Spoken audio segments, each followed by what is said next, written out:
Welcome to Seniorship, the podcast where we discuss various aspects of aging, of retirement, of reinvention. Today's guest is Nick Ringer, someone I had met before but a long time ago. He is a friend of one of my colleagues in the Seniorship team, Tim Arnold, and Nick is someone who changed his life in several ways, and therefore I was particularly interested to hear what he had to say about what worked for him.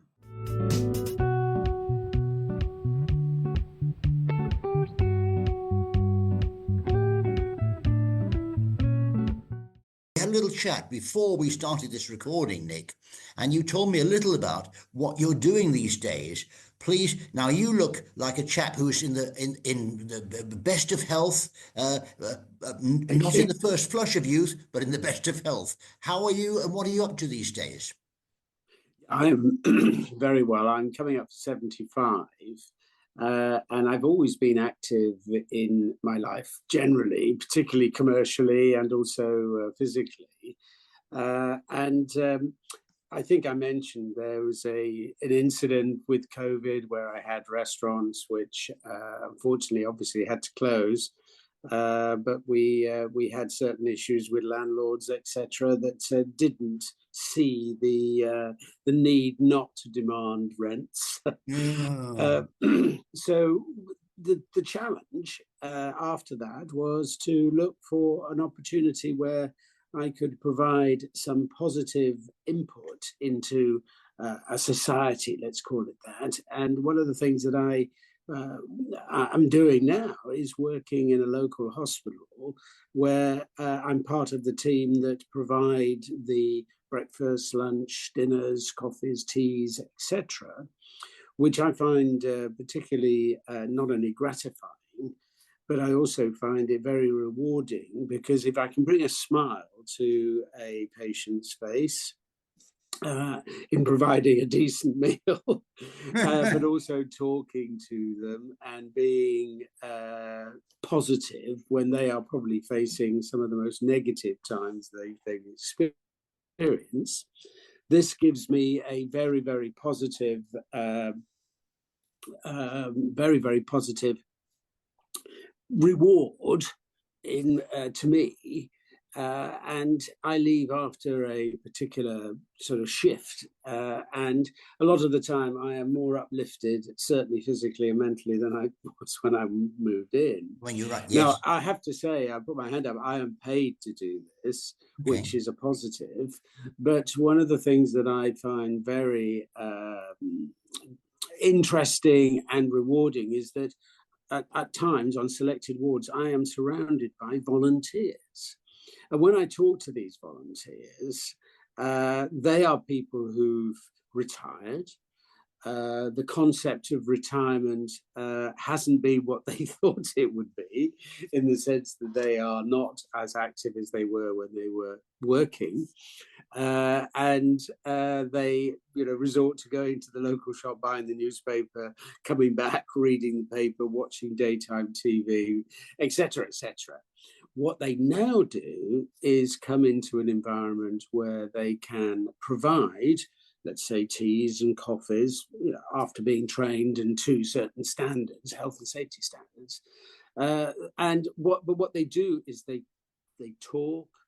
They are engaging with the patients and the staff. They're highly respected because they're people who want to do it for their social as well as their emotional sort of values. And I've been very impressed with a number of them, as they are in their late 70s, early 80s. And actually, when you look at them, you think, my God, you don't look that old. But it's because they have been active, and they are continuing to be active. And it's very, very important that as we get to our phase in life, you don't sort of retire your brain, your physical attributes, because, as they say, if you don't use it, you lose it. And that's a little nice phrase, but it is highly relevant for people at our age. So that's a summary of where I am, and that's why I was interested in being on this Zoom. Thank you. Thank you. And by the way, the phrase that you just mentioned, absolutely spot on, use it or lose it. And I was reminded of that myself recently because my daughter was visiting me here in Birmingham, where I now live. And I can't remember the circumstances, but she was about to take the stairs up to my apartment, which is 3 floors, that's all. I was about to get in the lift, and she said, use it or lose it, Dad. So it's absolutely key, using it or losing it. And well, I know you've made that reference, but it's one of the things that I think we could extend this conversation to, because I don't use elevators and lifts if there's stairs, because I want to go up the stairs because that keeps me fit. I try and do 10,000 steps a day. Do you? And I think particularly I live down in Tor Bay, so one's walking by beautiful coastal areas, and the weather changes as it does in the UK. But some days you have to put on waterproof clothing and a hat and everything else. Other days, like yesterday, the sea was like glass and it was very warm for the time of year. So these kinds of principles maybe should come into the podcast as well, that seniorship is all about a particular perspective on your life and what you need to do, albeit gradually over a course of time. Change, don't press the button on the elevator, walk up 2 flights. It helps. The heart's moving, the muscles are moving, etc. Yes. And also mentally get into something that is actually involving you with other people, and whether it's a hospital or whether it's sort of a charity or whatever. I know somebody who works in a charity in Reigate, and every Thursday morning they are together handing out food parcels, items, books, etc., where people can't afford maybe to buy a book for a child.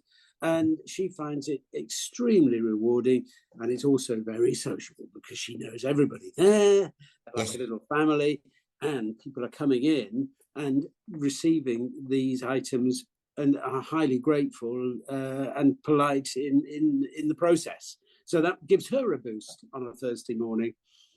Yeah.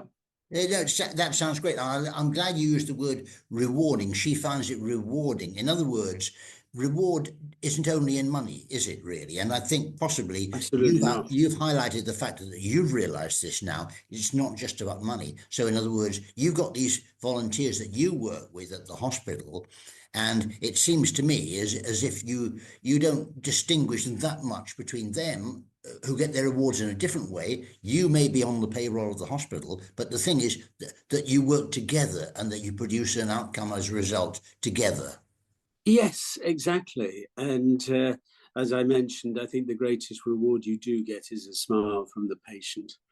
And not 100%. You might sometimes get 1% who I know. But then that's life, isn't it? You have to be prepared for that, and the volunteers are also prepared for it. And I'm not suggesting that what we've put forward is 100% positive, but 99% of the time it certainly is. I very much like your suggestion that maybe there's a couple of conversations, 2 or 3 conversations here in this, because you brought up something that I think is so important. You talked about the environment of where you live, and I believe you told me you moved. Yes, from Maidenhead down to Torquay. And now you live in a part of the world that's very beautiful, but you expressed some gratitude for that, and I personally, I think that's just so important. A lot of people are more focused on complaining about what's lacking in their lives, and rather than being grateful for what they have in their lives. So the fact that you were clearly appreciative and grateful for the environment in which you live, I think that has got a lot to do with your state of mind, hasn't it? Yes, and one of the things that I could do, Michael, is to send you a photo of a couple of books that I was recommended to read by my son, actually. And it's Yes. all to do with your mental approach to life and being positive, which isn't easy every day of your life. But when you are faced with, let's say, negative pressures in whatever shape or form they are, Yes. the way that you handle them both mentally and internally is very important. And I think going back to seniorship, some people might be sitting at home as we're talking and they're frustrated, they're bored, they're anxious, etc., etc. And not only can you read about how to deal with that, we're also suggesting what you can do physically to address some of those issues, which may well be going out volunteering, etc. And I think that, again, for seniorship is very positive, because I think overall, when I was much younger, retirement was an objective.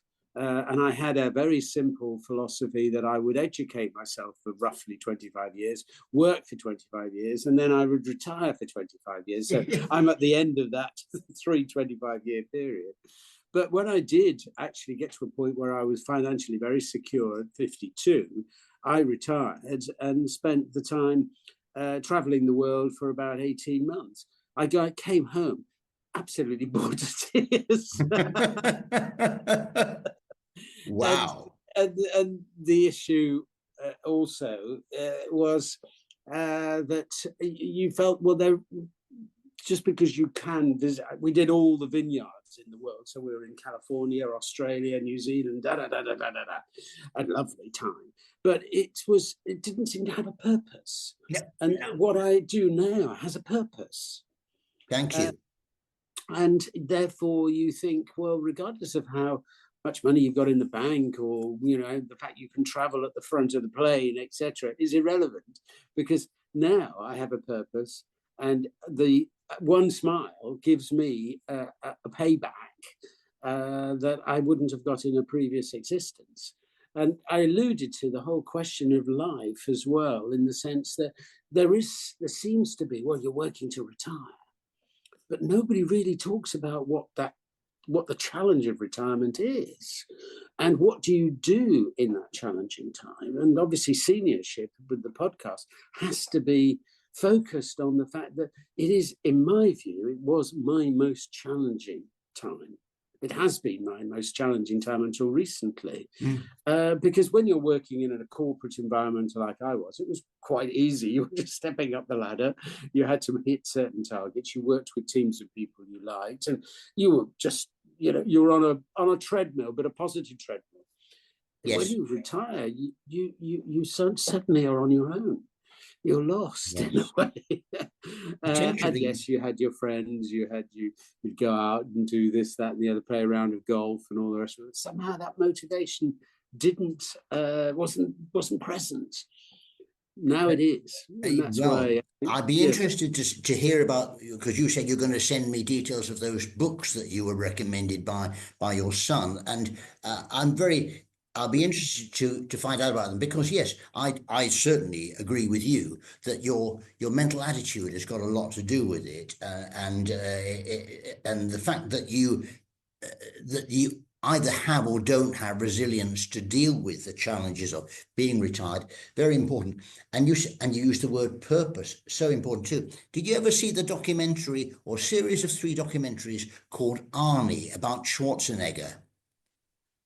About a year ago, I think it was.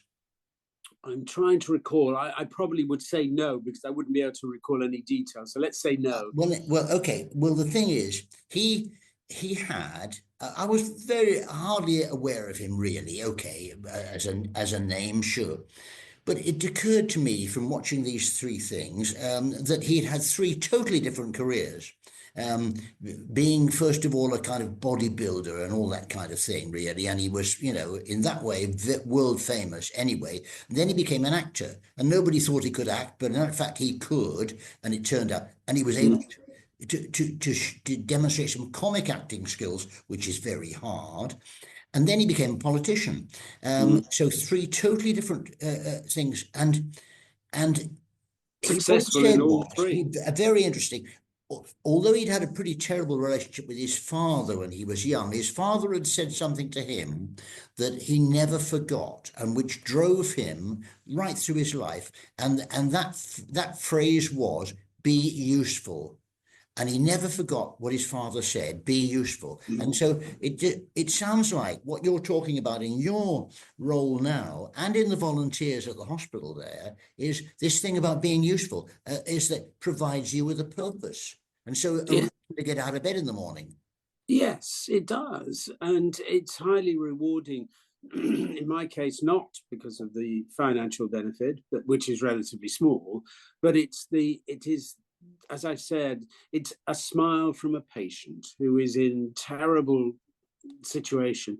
Get that smile. That is worth millions to me, because and they move around the hospital based on their condition, and then you finally see them in what they call the discharge lounge, where they can be there for some hours, but they think they're moving out almost immediately. Yes. But there is a process that they have to go through at the hospital, and that can be a very frustrating time for them. But sitting down with them, giving them an extra coffee, a biscuit, a lunch, or whatever, sitting down and talking to them about their experience, what they expect to go through in the future, when they get home, etc., is so gratifying.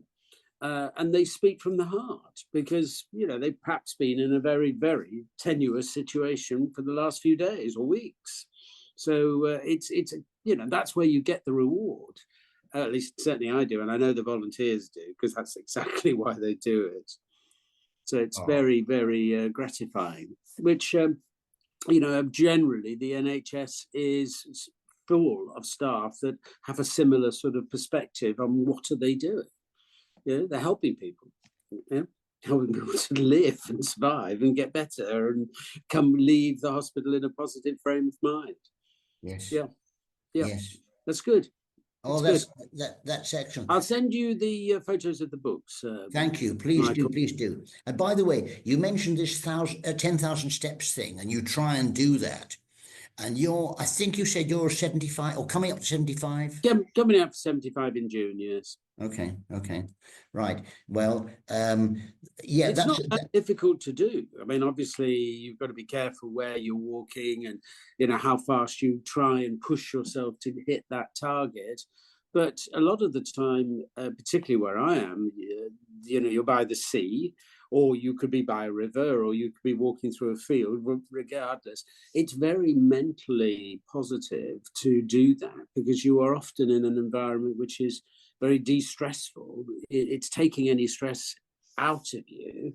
And if maybe you also post these couple of books that I'm reading, which talks about how you've handled stress and positivity in your life. The physical process helps you just as much as the mental process. Yes. And you end the day not only in a better shape, let's say, and it might be progressive. You might start with 3,000, 4,000. You're moving up. Some days I do 17,000 because lots of things happen, and you've been out for an extended walk with a friend or whatever. Wow. But it's so positive when you sit down and you feel, I'm so relaxed, both here and also in your physical structure. It's positive, and why shouldn't we be doing these number of steps, even though I'm 75, people that I know are in their 80s doing it. So it's extremely positive for us. Good. And the thing also is that, and by the way, the 10,000 steps average that you do, that in a way, that's a almost like a meditative process, isn't it, really? You have time, if you like, for your brain during that walk to process what's going on in the rest of your life. Yes, exactly. And if you're walking in very attractive environments, I can helps walk a lot. On the seaside. That also helps. I mean, yesterday down here, the wind was hardly moving at all. It was about 11, 12 degrees. The sea was like glass, and there's little waves, and I took videos of it and sent it to friends and family saying, look at this, isn't this fantastic? Now I know a week ago it was drizzle and grey and foggy, but you still go out because it's positive for you. It's positive for you. Nick, I'm impressed with the way you handled what happened to your business. And that was basically as a result of COVID, wasn't it, really? It was, yes. I mean, when you closed down, because you had to, even though COVID came to an end, you then had to reopen. Well, that's restaffing, etc. And then, you were closing down again. And it was not a positive period of time. And one had no idea that COVID was going to hit the world as it did. And obviously some people, quite a lot of people suffered as a result of that. So it's one of those challenges in life that, again, going back to this podcast, if you are positive about what you're doing, whatever hits you, you can survive. And obviously certain medical conditions, we don't, that's a fact of life. But we can survive it in a mental approach by doing what we've just discussed, and perhaps volunteering is one of those methods. Good. I tell you what, I think that it would be really good to schedule another one or maybe two sessions with you, Nick, talking about the impact of volunteers in the NHS specifically. I'm convinced that the NHS couldn't function without volunteers. They certainly help. They certainly really help. Helps a lot, really. So we could talk about that. And you said that actually you maybe could get one or two of them involved on the call. Actually, we can talk about setting that up. Also, how you handled the winding up of your business and handled that up, and how you responded it, and how you moved to another area where property was cheaper, etc., etc. That to me sounds like another object lesson in dealing with difficult situations. Yes, it was. I never had, in my wildest dreams, expected that I would be in a situation like I was, or like my wife and I were. And one of the things that, I have a great privilege in that she's my second wife, and she works, she's 65, works for a consultancy, also works in retail, working very hard because we still have liabilities which need to be repaid. And that's, several years after the event hit us. So yes, we have to be focused on the future, and we focus on, our activities. But I think it goes back to having a purpose again. This is a purpose, but we then have family, we have grandchildren, which we spend time with, which is a real bonus for us. And I think it's great that we do, we have that drive.